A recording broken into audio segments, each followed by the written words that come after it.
Balul de Cristal 2009 și-a propus colectarea fondurilor menite să crească șansele de recuperare a copiilor care suferă de boli grave ale aparatului auditiv. Pentru aceasta, secția Orelea a Spitalului Municipal din Arad, singura unitate medicală de specialitate din județul nostru, are nevoie de un laborator dotat cu aparatură modernă pentru depistarea precoce a afecțiunilor aparatului auditiv, precum și de amenajarea unor saloane destinate copiilor. Finalizăm aproape ceea ce am început în anul 2002 și continuăm modernizarea Spitalului Clinic Municipal Arad, de care se vor bucura bolnavii noștri.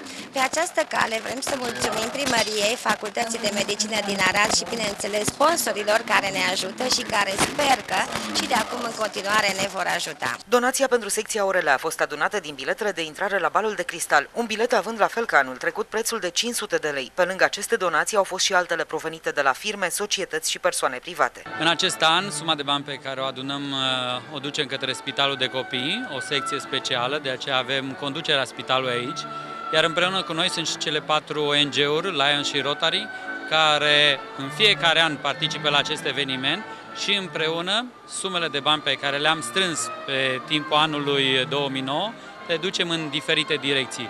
În sumat, putem spune că avem peste 2 miliarde de lei, bani care au mers pentru a rezolva anumite probleme sociale. Societatea civilă trebuie să participe pe lângă autorități și pe lângă instituțiile statului la binele comunității. Așa, Clubul Lions, Clubul Rotary sunt organizatori și coorganizatori ai acestui bal în fiecare an. Momentele artistice ale Balului de Cristal au fost susținute de artiștii filarmonicii din Arad.